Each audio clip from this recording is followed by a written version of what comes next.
नमस्कार दोस्तों, मैं एडवोकेट आरडी आपका चैनल पर स्वागत करती हूँ। दोस्तों, मुझे ऐसे लगता है कि शायद आज की डेट में किसी ने अगर आपको प्रपोज किया है और आपने अगर ना कह दिया तो मुझे लगता है सबसे बड़ा गुनाह आप कर देते हैं ना कह के। आपकी अपनी मर्जी जो है, खासकर गर्ल्स के मैटर में पिछले कितने केसेस ऐसे हो चुके हैं और 3-4 केसेस तो मैं अपने इसी चैनल के माध्यम से आपको बता चुकी हूँ कि इतने कैसे केसेस हैं कि अगर एक लड़की ने प्रपोजल रिजेक्ट कर दिया तो उसको मार दिया जाता है। अगर उसका किसी और से, सपोज दैट अगर वो किसी एक लड़के से अफेयर में है, उसके बाद अगर उसने उसके साथ ब्रेकअप करके अगर किसी और के साथ मूव ऑन कर दिया, या वो वैसे ही ब्रेकअप कर लिया और किसी और के साथ मूव ऑन नहीं भी किया, तब भी उसको मार दिया जाता है। मुझे ऐसे लगता है कि शायद ना कह देना आज की परंपरा में है ही नहीं और ख़त्म हो चुका है। एक इंडिविजुअल जो एक रिस्पेक्ट होती है, जो इंडिविजुअल एक आइडेंटिटी होती है और इंडिविजुअल एक सोच होती है, मुझे लगता है शायद वो ख़त्म सी हो गई है। और आज की जो ये वारदात है फिर एक बार इसी चीज़ से रिलेटेड है। वारदात शुरू करूं उससे पहले मैं यही कहना चाहूँगी कि अगर आप चैनल पर नए हैं तो चैनल को सब्सक्राइब ज़रूर करें, साथ में बेल आइकन ज़रूर प्रेस करें फर्दर नोटिफिकेशन के लिए। और उसके अलावा वारदात के बारे में आपकी कोई भी राय है उसको प्लीज़ कमेंट करके मुझे ज़रूर बताएं। और इसके अलावा सबसे लास्ट में अगर आप कोई सजेशन देना चाहते हैं तो वो सजेशन आप शौक से दे सकते हैं, आपका वो सजेशन अप्लाई होगा। तो चलिए दोस्तों, वारदात शुरू करते हैं। वारदात अभी की है, पिछले महीने की, 28 जुलाई 2023 को।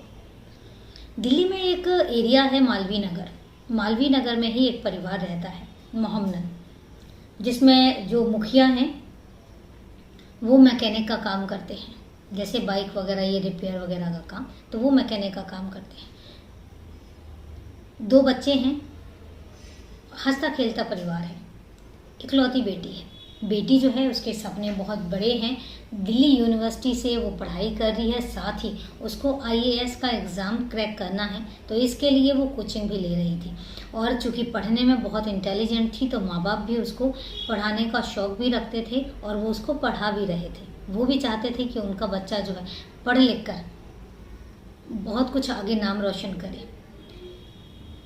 28 जुलाई 2023 को रोज़ की ही तरह उनकी बेटी घर से निकलती है और उसका नाम होता है नरगिस घर से निकलती है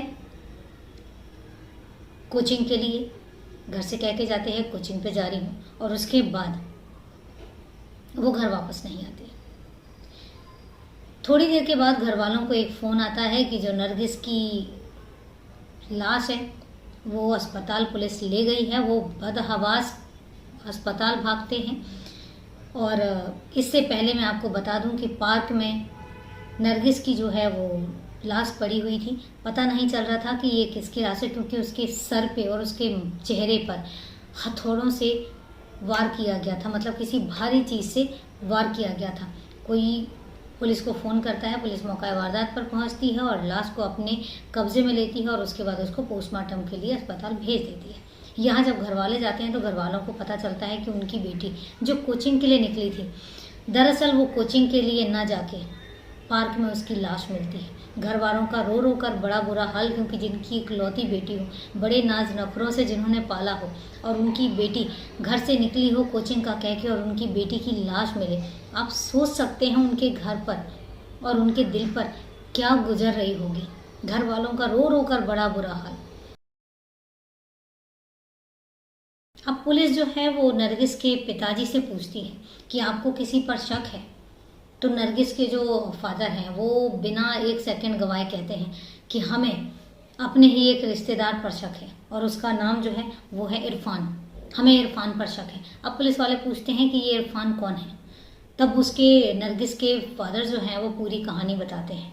वो कहते हैं कि दरअसल जो इरफान है, इरफान नरगिस का मासी का बेटा है और ये लोग उरैया रहते हैं यूपी में और काफ़ी गरीब परिवार से हैं। तो एक बार 5-6 साल हो गए, 5-6 साल पहले इरफान के फादर का फ़ोन आता है और उसके पिताजी कहते हैं कि इरफान को कोई काम वगैरह बता दो। तो चूँकि मेरी मैकेनिक की दुकान थी तो मैंने उसको अपने पास ही बुला लिया और मुझे ये था कि चलो उसका भला हो जाएगा। मैंने उसको अपने पास बुलाया और उसको मैकेनिक का काम सिखाने लग गया। अब इसके साथ ही साथ साथ इरफान ने एक डिलीवरी बॉय का भी काम शुरू कर दिया और वो जो कॉस्मेटिक्स वगैरह होती हैं, जो फूड आइटम्स होते हैं, उसको डिलीवर करने के लिए जाने लग गया। अब धीरे धीरे जब हमारे साथ ही रहता था, हमारे साथ ही उसका उठना बैठना था, खाना पीना था, तो चूंकि नरगिस से थोड़ा सा ही बड़ा था, तो नरगिस और इसने इरफान ने नरगिस को प्रपोज किया और कहीं ना कहीं जो नरगिस की भी लाइकिंग जो थी वो इरफान के लिए थी। इसके बाद थोड़े दिन हुए, इरफान ने मुझसे कहा कि मैं नरगिस से शादी करना चाहता हूँ। हमने उसको मना किया कि नरगिस से शादी नहीं कर सकता। उसका कारण ये था कि हमारी जो बेटी है उसके बड़े ख्वाब थे और वो कुछ बनना चाहती थी, वो सरकारी नौकरी पाना चाहती थी, वो आईएएस के एग्ज़ाम क्रैक करना चाहती थी। तो इसलिए हमने उससे कहा कि ना तो तुम्हारा मतलब जो नौकरी है, पहली बात तो तुम्हारी नौकरी मेल नहीं खाती क्योंकि तुम्हारी नौकरी जो है वो छोटी सी नौकरी है और हम चाहते हैं कि हमारी बेटी की जो शादी हो वो अच्छे घर में हो और अच्छा कमाता हो लड़का, अच्छे परिवार में हो, तो इसलिए हमें तुम्हारी शादी मंजूर नहीं है। तब इरफान ने बोला कि नरगिस भी मुझे पसंद करती है। तब हमने नरगिस से बात की और नरगिस को समझाया। नरगिस इस बात पर समझ गई और उसके बाद उसने इरफान से मिलना जुलना बंद कर दिया।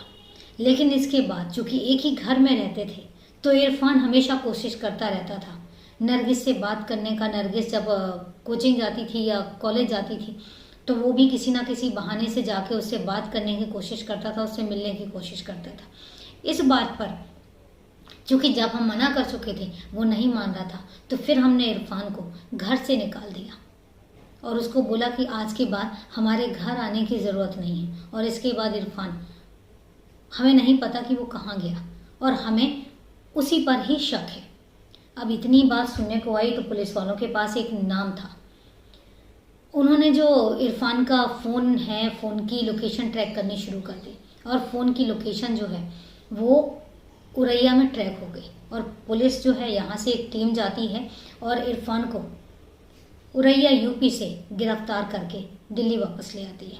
जब दिल्ली लेकर आती है और उससे पूछा जाता है तो वो ज़्यादा समय ना लगाते हुए अपना जुर्म कबूल कर लेता है और कहता है कि हाँ, नरगिस को मैंने ही मारा है। अब उसने अपना जुर्म तो कबूल कर लिया। फिर पुलिस पूछती है कि तुमने नरगिस को क्यों और कैसे मारा।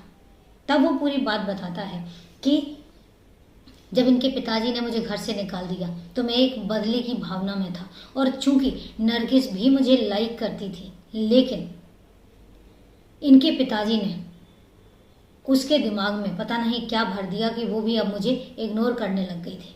मैं उरई तो चला गया, लेकिन उसके बाद मेरा जो मन है वो वहाँ नहीं लग रहा था और मेरे दिमाग में सिर्फ एक ही चीज़ चल रही थी कि कैसे भी करके मुझे नरगिस से शादी करनी है। यहीं पर मैंने एक बार सुना था कि चूंकि नरगिस के पिताजी ने मुझसे पूछा था कि तुम उसकी पढ़ाई भी नहीं करवा पाओगे क्योंकि उसकी जो पढ़ाई है वो बहुत महंगी है और तुम्हारी जो नौकरी है वो इतनी अच्छी नहीं है कि तुम उसको उस लेवल पे पढ़ाई करवा सको। तो यहाँ मुझे सुनने में आया था कि नरगिस की जो है वो शादी कहीं और तय करने लगे हुए हैं, उसके लिए कहीं और रिश्ता देख रहे हैं। तो जब मैंने ये सुना तो फिर मुझे लगा कि नहीं, मुझे एक बार नरगिस से बात करनी चाहिए। और जब मैं घर से निकला था तो ये फैसला करके निकला था कि अगर नरगिस मेरी नहीं हो सकती तो फिर मैं किसी और का उसको होने भी नहीं दूंगा। और इसके बाद वो अपने बैग में एक लोहे की रॉड लेकर वहाँ से रवाना होता है और कम से कम 2-3 दिन वो रैकी करता है। वो देखता है कि नरगिस किस टाइम पर कॉलेज जाती है, किस टाइम पर वो कोचिंग जाती है और किस टाइम पे वो घर आती है। उसको सबसे ज़्यादा सुटेबल जो टाइम लगा अकॉर्डिंग टू इरफान, कि मुझे जो सबसे ज़्यादा सुटेबल टाइम लगा वो लगा जब वो कोचिंग जाती है। 28 जुलाई को मैं सेम तरह जो रूटीन था मेरा कि मैं रैकी कर रहा था, मैं उसका इंतज़ार कर रहा था और वो कोचिंग के लिए घर से निकलती है। थोड़ी दूर पर जाने के बाद कोचिंग से पहले मैंने उसको रोका और रोकने के बाद मैंने उसको बोला कि मुझे तुमसे बात करनी है, तो कहीं बैठकर बात करें। तो उसने बोला कि ठीक है। और इसके बाद हम दोनों एक पार्क में गए और हम दोनों पार्क में बैठे थे। उसके बाद जब उसने मुझसे बोला कि हाँ अब बताओ क्या बात है, तो मैंने उससे पूछा कि मैं तुमसे सिर्फ और सिर्फ कुछ सवाल पूछूंगा, मुझे सवाल के जवाब दे देना। उसने बोला ठीक है। और मैंने उससे सिर्फ इतना ही पूछा कि क्या तुम मुझसे शादी करोगी। इस बात पर नरगिस ने कहा कि नहीं। इतना सुनना था कि इरफान को गुस्सा आ गया, और गुस्सा आने के बाद उसने बैग से रॉड निकाला और रॉड से उस नरगिस के सर पर वार करने शुरू कर दिया, और ताबड़तोड़ वार करता गया, और तब तक वार करता गया जब तक कि नरगिस वहीं पर ही ढेर नहीं हो गई और उसकी जान निकल नहीं गई। जब उसको पता लग गया कि अब नरगिस मर चुकी है, तो उसके बाद फिर वो वहाँ से निकलता है, रॉड को वापस अपने बैग में डाल के, और वहाँ से निकलता है। और निकलने के बाद सीधा अपने गांव पहुँचता है, उरैया। और इसके बाद कहता मुझे नहीं पता कुछ भी। तो इसके बाद फिर पुलिस वाले इरफान को अरेस्ट कर लेते हैं, और अरेस्ट करने के बाद अभी वो पुलिस कस्टडी में है, और देखते हैं पुलिस क्या केस बनाती है। और केस बनाने के बाद चार्जशीट दाखिल करेगी, फिर केस को कोर्ट में पेश करेगी, और कोर्ट इस बात पर क्या डिसीजन देता है। जब मीडिया वालों से पूछा गया, जब मीडिया वालों ने नरगिस के पिताजी से पूछा, तो पिताजी यही कह रहे थे कि हमारी इकलौती बेटी है और साजिश के चलते उसने प्लान्ड मर्डर किया है, तो हमें उसको फांसी की सज़ा चाहिए, क्योंकि उनकी इकलौती बेटी थी और उनका दर्द भी जायज़ है, उनका दर्द समझा जा सकता है। तो ये थी दोस्तों दिल दहला देने वाली कहानी, वारदात, अभी पुरानी। और दिल्ली के कितने ही ऐसे केसेस हैं जिन पर अगर हम बात करें तो सेम रिपीटेडली है कि लड़की ने मना किया और लड़की को जान से मार दिया। लड़की का ब्रेकअप हो गया, किसी और के साथ वो मूव ऑन कर गई तो उसको मार दिया। समझ नहीं आता कि आखिर कहाँ जा रहे हैं हम, क्या हमारे दिमाग में चल रहा है, और क्यों नहीं हम आराम से मूव ऑन कर पाते हैं, क्यों हम किसी को जान से न मार देते हैं। मिलता क्या है, इंसान देखने तक को नहीं मिलता, तरस जाते हैं हम उसको देखने के लिए, वो दोबारा नहीं मिलता। इंसान चला गया, मर्डर करने वाला जेल चला गया, और जिस घर से, 2 घरों से एक जेल गया और एक दुनिया से चला गया, वो घर सूने हो गए। समझ नहीं आता कि ऐसा गुस्सा किस काम का, ऐसा टेम्पर किस काम का, कि जिस टेम्पर से सब कुछ तबाह हो जाए। समझने की ज़रूरत है, सोचने की ज़रूरत है, क्योंकि हकीकत यही है, मेरा मकसद बताना ही नहीं बचाना भी है। और फिर वही है कि मेरे, आपके और क्राइम के बीच में उतना ही फासला है कि हम कितने सतर्क हैं और हम कितने सावधान हैं। दोस्तों सावधान रहिए, सतर्क रहिए। और वारदात ख़त्म करूं उससे पहले हमारा सवालों का सिलसिला। मैंने कल आपसे एक सवाल पूछा था कि पॉक्सो एक्ट क्या है। अब पॉक्सो एक्ट मैं आपको बताती हूँ। पॉक्सो एक्ट है protection of children from sexual offences, मतलब यौन अपराधों से बच्चों का संरक्षण संबंधी अधिनियम, जिसमें बच्चों को सेक्सुअल जो क्राइम होते हैं उनसे बचाने का जो अधिनियम है उसको पॉक्सो कहते हैं। और इसका जो स्टार्ट हुआ था, ये जो अधिनियम कानून बना था, ये बना था 2012 में। तो ये था, और इसका सही जवाब दिया है राकेश जी ने। सबसे पहले कमेंट वही करते हैं। तो राकेश जी तहे दिल से धन्यवाद, आप मुझे इतना सपोर्ट करते हैं, आप मुझे इतना मोटिवेट करते हैं, और हमेशा ही आपका जवाब जो है सबसे पहले आता है और सबसे सटीक आता है, तो धन्यवाद उसके लिए भी। और अब बात आती है आज के सवाल की। मेरा आज का सवाल है कि भारत की खोज किसने की थी और कब की थी। आपने नाम भी बताना है और ईयर भी बताना है।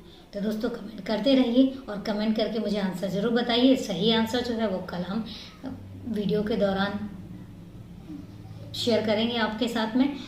और चलते हैं अब, तब तक के लिए, कल एक नई वारदात। तब तक के लिए नमस्कार दोस्तों, जय हिंद।